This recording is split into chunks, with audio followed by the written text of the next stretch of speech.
Hello YouTube, welcome to my little world again, a little garage here. I'm going to give you another tip today, and today it's on isolation valves, otherwise known as a ballofix valve. Now, these must go on the way indicated by that little arrow there. And the reason is the pressure of water going in there pushes on that part, on the little ball inside, and it pushes up against the shoulder inside, so it can't come out. But if you put it on the wrong way, all there is in the wrong way, you go that way, is a little circlip, and the pressure of water going up against that circlip after a while gets worn, the circlip gets worn, and the pressure of water can knock that ball out.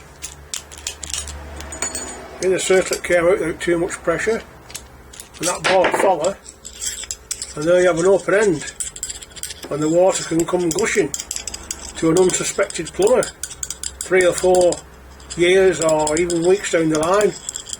Poor old plumber's turned it off, he's undone this end, and gush! He's a wet plumber. So there you go. Don't put them in the wrong way, or else. See you for the next one. Hello everybody, welcome to Tom's Tips, and today I want to have a little talk about 1/2 inch fittings.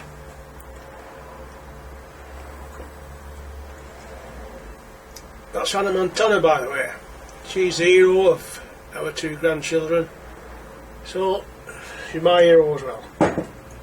Right, 1/2 inch 15mm fittings. That is an 1/2 inch 15mm fitting, and that is a 15mm coupling. It's almost the same fitting, and you can get away with using both interchangeable. It doesn't really matter. The difference is, if you look at the 1/2 inch male iron, it has a flat end, right? And that's designed to hit a washer that might be inside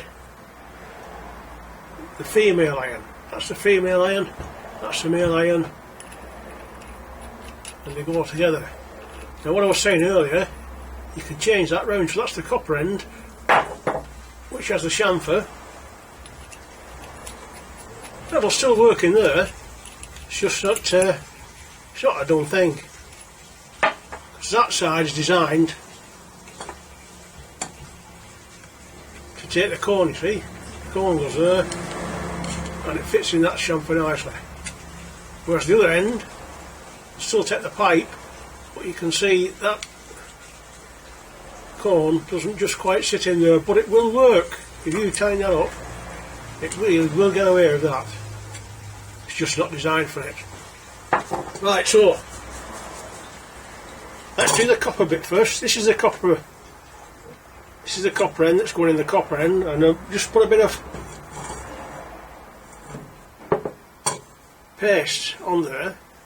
And all the paste does is gives it a nice, metal to metal feel. You've got a cushioned effect.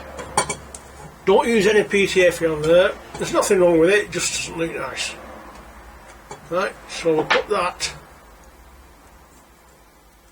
on that end, and all we need to do is finger tight.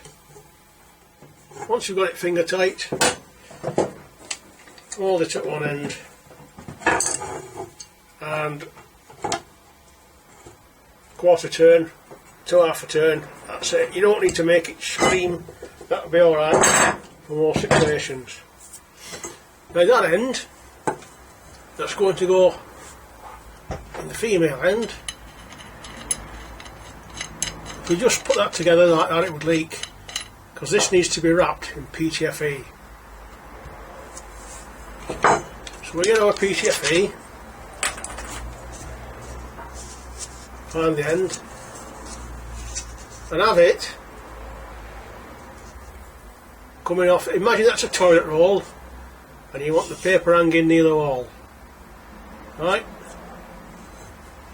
get that in your other hand, and you're going to hold that on the end and then wrap it round clockwise. So if you're looking at it that way, you're going to go clockwise.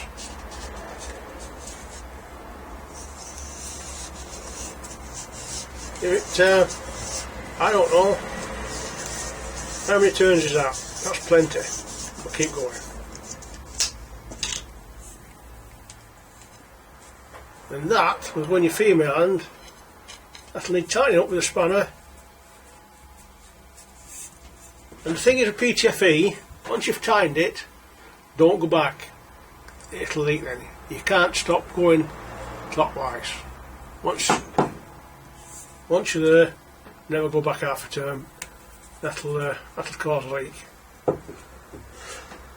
The reason you have that, like I said before, hanging down that side, is so that as you're wrapping it, it's coming off the roll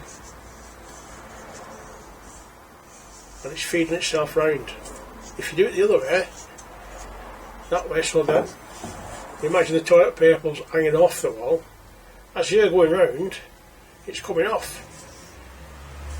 So you end up every creasing circles, and you're not pulling it into the thread. Okay? That's what I can say really. That's your male iron, that's your female iron. Then again, I can put into there. That's your coupling.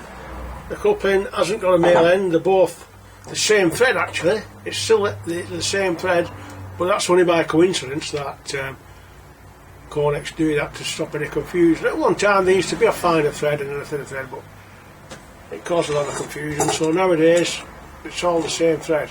So you can get away with using that as a male iron to copper. It's just that it's not the done thing. Right, hope that helps. See you again later.